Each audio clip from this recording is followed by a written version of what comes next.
Okay, thank you. I have a few questions regarding the survey. For Mr. Galing, am I pronouncing it? Galing, okay. Generally, I'm very pleased with the results of this survey. I think it was very professionally done. It's very detailed, and I think it shows a lot of information. I have a question, and I don't know if I don't know how you're going to answer it, but I'm looking at the survey, and for example, question 4. There's A through H there, and I don't know if you have a copy of it in front of you, but I can read it. It's a question that just basically says, "How do you feel about the following?" And then there's a prompt listed. Right. I receive good value for the taxes I pay to the city of Sterling Heights, and then you're asked to agree, strongly agree, somewhat agree, etc. And the next is, overall, the city provides quality services. The next is, I'm pleased with the overall direction that the city of Sterling Heights has taken. And the one thing that all of these, and we got pretty high marks on all of these, and the one thing that all of these prompts have in common is they're all very positive. They're all asked in the positive. I receive good value for the taxes I pay, and then the first response is you can strongly agree, or if you go all the way to the other end, you can strongly disagree. Do you have any opinion on how much that plays into what the response actually will be? For example, if the question were posed, please rate how you feel about the following. I do not receive good value for the taxes I pay in the city of Sterling Heights. Strongly agree, strongly disagree, etc. Do you think that makes a difference in statistically and how the responses are given? Wording makes a great deal of difference in how you do it. Sometimes when you ask the negative, it throws people off. Sometimes when you accentuate the positive, it builds it up a little bit. I'll say this, that when we were asked to do the survey, I sent in a draft survey that was considerably different than what you'd seen before. And we spent a month going back and forth with Mr. Guitar, Mr. Vanderpool, I think the city council, and some of the others involved in here, and this is the survey we ended up with. And so I can't say how much it would do, but I can say this, that if we asked it in the negative, it would throw more people off than what asking it this way. By saying throw more people off, you mean you think that there'd be higher negatives? It would be more confusing to people. When we ask it in the negative, we tend to find, and people are answering it the way they understand it, we find a lot more non-responses, or when we talk to folks, they think it meant something else. So what I try to do is write it as simply and straightforwardly as possible so it's easy to understand. And if it is said in the positive, it's easy to understand that it is in the positive. And if you feel strongly against it, that it's easy to answer that way. Mm-hmm. Okay. Yes, I think I understand what you're saying, that if something is phrased in the positive and you don't agree with it, it's easy to say that the negative is obviously the negative to the positive, and it sometimes maybe gets confusing. A negative to a negative is a positive, or correct. Is it, or okay? The other question I have is with regard to question 17, which is about the tax increase, or about the millage adjustment or increase. This is a long question. This is a long paragraph that leads into this question. And I'm aware of a phenomenon in data collection called priming, which, as I understand it, for example, if a survey respondent were in a room and there was a picture of a firefighter rescuing somebody on the wall, there's a much higher chance that that person is going to respond positively to fire services than if, for example, there's a graph on the wall showing the rising cost of government pensions. They're going to have they're going to be less likely to agree. Do you have any opinion as to how this paragraph might have affected an otherwise neutral person when confronted with this paragraph before answering the question about whether the millage rate should be increased to avoid layoffs? Well, I think the paragraph was almost essential to get a response that you want. In this case, you're asking if we have to lay off police and fire because of limited resources, lower tax values, et cetera. Do you support that or do you not? And without giving them some information beforehand, I don't think you're going to get the response you were actually looking for. I guess you're assuming that I was looking for a response, or the city was looking for a specific response. Well, I think that's the way this question actually was intended, to find out if, in fact, people wanted or felt it necessary to reduce police and fire further, giving limited resources, and whether, on the other hand, they would support a millage increase to prevent those losses. For example, if the paragraph read something, as it reads now, it's Sterling Heights has lost $1 million in property tax revenue. The city's cut some $27 million from its budget. 75% of the 160 full-time positions have been reduced. 75% have come outside of police and fire. This past year, 4 police and 4 firefighters were laid off. So I think you'd agree that if the paragraph read something like Sterling Heights is suffering, has lost millions in property tax revenue, the fire department on average, the fire department's personnel budget on average equals out to $173,000 per firefighter. The police department's budget per police officer is about $150,000 or more per police officer. The pension fund, we contribute $30,000 or so per police and firefighter. Do you think we should raise the taxes to keep supporting this sort of pay and benefits? The question, the response would be drastically different. I think it would. Not? I think you'd have a different response, but I'll caveat that with this. You have two extremes. You have the people that strongly agree and strongly disagree. And I don't think those are going to move very much. I think where you'd see the movement is, I don't know, or I somewhat agree, or I somewhat disagree. I think you would see some movement into those areas. Perhaps from somewhat to somewhat disagree, or from neutral to somewhat disagree. But I don't think you'd see the extremes move very much. Okay. And I mean, we're just speculating at this point anyways. There's no way to really know. The reason I ask is obvious. I think, I think this is a survey that provides good responses to the questions that were asked. But it's the questions that weren't asked. It's the way the questions could have otherwise been asked that I don't think we have a great understanding of, and that's no disrespect to Info Group. It's no disrespect to those who drafted the survey. I think it's just a reality that we're faced with. So what we do with this, I think, has to be. I think at least me personally, I'm going to take some of those issues into consideration as I'm going through this. Now, there are things to be said about this survey. There are some fascinating things I think I saw, like, for example, code enforcement. I don't think that you could have written the question much differently about code enforcement. Do you think it's important? And close to 90% of the people say code enforcement is either very important or somewhat important. 63% of it, people say it's very important. But only 17% of the people say that we're doing an excellent job with code enforcement. So I think that's a reason why we're going to be focusing on it in our presentations tonight, focused a large degree on code enforcement. A couple questions for Ms. Gerstenberg. Next, the big one, this survey. And, well, this survey was in process. I got input from a lot of people, and several people anyway, that really didn't want it to be done at all. They thought it was a waste of money, and they felt it was just kind of a form of propaganda that we paid for. And I was given references to the old surveys, the 1999 Millennium Survey, the 2006 survey, and the current one.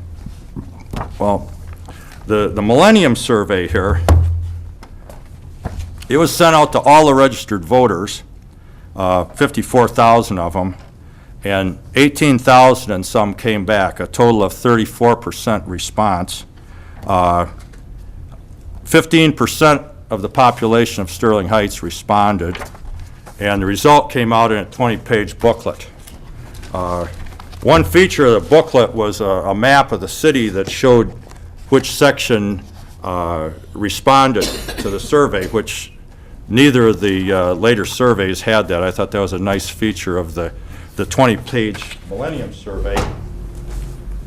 Then 06, in order to save money, instead of sending everybody a survey, they had a scientifically designed random sample of 3,000 people out of 126,000. So we went from 54,000 sent out to 3,000. And we got back 1,500. We got a 50% response to the Millennium Survey. The reduction in data, there's 92% less data, but there's 260% more pages. We went from a 20-page report to a 72-page report, although the amount of data in the report was reduced by 92%. So at that point, the 2006 survey represented the opinion, statistically scientific opinion of 1.2% of the population in this survey. And I looked at it. The Millennium Survey seemed like a straightforward opinion survey, and it wasn't really driven to any particular point. But the 2006 survey, all roads led to the big question, the big climactic question, which was mentioned in bold print, as was this time, the focal point of the whole thing. It was a two-part question. Do you want to pay a police millage that will cost you $4.16 a month, or do you want to pay a fire millage? Well, point being, this book broke the police and fire millage into two separate questions, and they gave you a dollar amount how much it cost, and they got an answer. Well, now we get into the latest survey, this current one. Okay, we requested 6,250 people to respond, but only 476 responded. We only got a 7.6% response rate, the lowest response rate in history. And again, I just talked to a couple people. He says, yeah, I got it, and I threw it away. So essentially, it seems like the 92.4% of the people that threw it away, in a way, gave a negative response. They said, I don't even want to fill this thing out. So it seems like the statistical value of so many people refusing to respond, I mean, from 34% to a 50% down to a 7.6% response rate, seems like the whole survey itself was rejected. So we had a 97% reduction in the amount of data. We got a 264-page report. We got a 1,200% increase in the size of the report with a 97% reduction in data. And we have a whopping 0.036% of the population responded. So I guess if the person that sold us the survey says it's significant, I guess if I sold the survey, I'd say it's significant too. But I don't see how in a city where it takes almost 900 petition signatures just to get on the ballot, we got half that number of people even respond to the survey. I took a look at these questions. I counted 91 questions. Maybe I counted wrong. I said it was about 90. But we had basically 16 questions that I would consider kind of meaningless banter that you start with. You kind of ask some people some questions that you really don't plan to look at the answers, but you just want to establish a friendly relationship with them. So I spent 16 questions on that. And they got into demographics, another one, whether it's man or woman, young or old, rich or poor. I mean, a vote's a vote, and I'm not really sure what the demographic part of it proved, other than warming up to the real issue. We had the personal write-ins. There was either 5 or 6 of the write-ins, and they made some interesting reading, and some of them are pretty amusing. think if you get a copy of it, you get a kick out of them, but I don't know how you can statistically look at, 1,500 write-ins and written in a person's own words and get a lot from it. I mean, to me, I got a lot more from the 92% that trashed the survey and didn't even answer it. But then we ended up with 15 questions, police and or fire, 9 DPW, 9 library, 11 parks and rec, 12 community relations, 2 for code enforcement.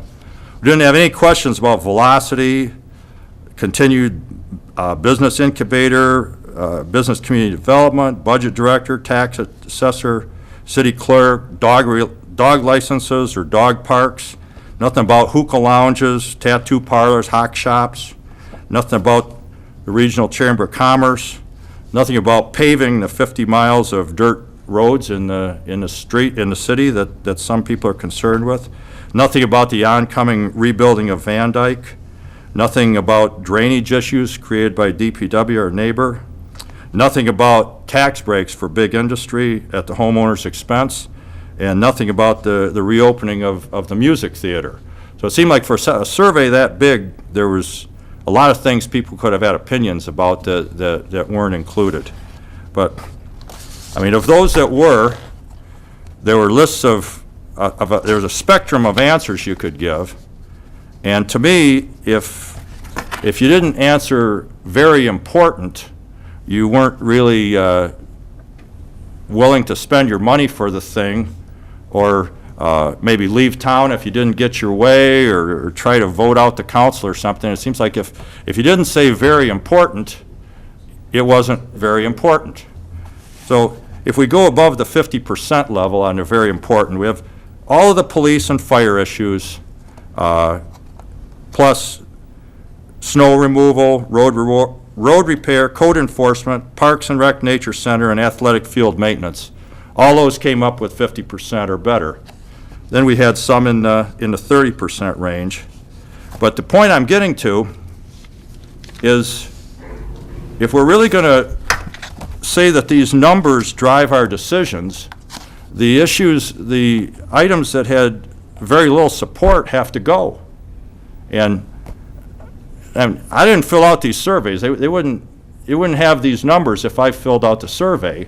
But if we're saying that this is a statistically significant survey, and we're going to go by these numbers, Sterling Heights Magazine, Memorial Day Parade, drop-off recycling centers, Shine, street sweeping, community relations email service, audio-visual material at the library reference services, the cultural exchange, Sterling Heights TV, social media, and Radio 1700 all have to go. I mean, essentially, we're saying that if the police and fire end up on top, they get the money. But if you're on the bottom, there has to be some consequences to that, too. So, well, let's page through a couple things in your survey. How would you rate Sterling Heights as a place to live? That whole line of questioning, I kind of look at, well, there's no fence around the place. Obviously, if it wasn't a pretty good place to live, people would just leave. So that was a little bit of, it was kind of a softball question that you're not forced to live here, so obviously there's a pretty good amount of satisfaction, other than the city employees, what 70% of them don't live here. So, but the next one, we get to the big number 17 here, the thing that the whole survey was set up for, which was even put in bold print. I mean, the payoff of the whole deal is the police and fire millage. And I guess I want to look at this compared to the previous survey.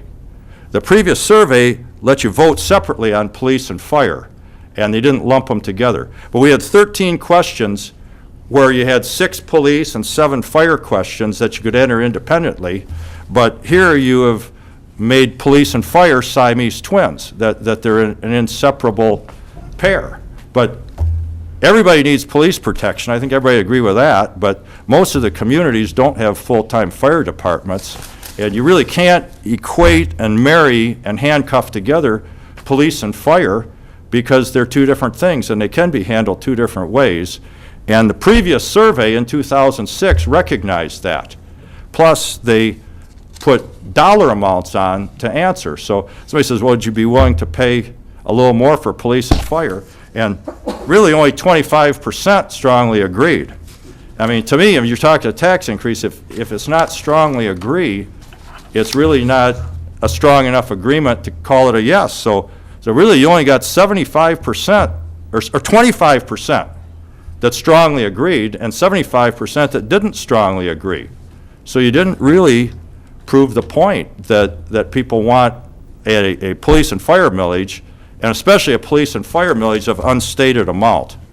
I'm thinking this could have been said, do you want a police and fire millage? Do you want a police millage or a fire millage, or maybe a general fund millage, which could also partly be used to fund the roads? As Mr. Taylor says, we live more than just by police and fire, but also by DPW. So I think it seems like with a survey this big, when you got to the payoff, the police and fire, it was, you kind of dropped the ball on the final thing. I noticed on your write-ins, there were a few pretty good ones about, there's a difference between reducing service and reducing cost of service, reduce police and firefighters' pay instead of layoffs.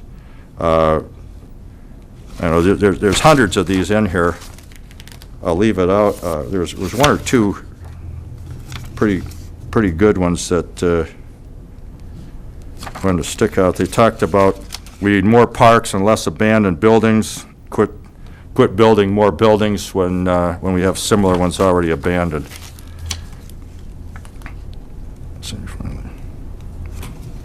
Okay, anyway, that's my wrap up on it. Thank you.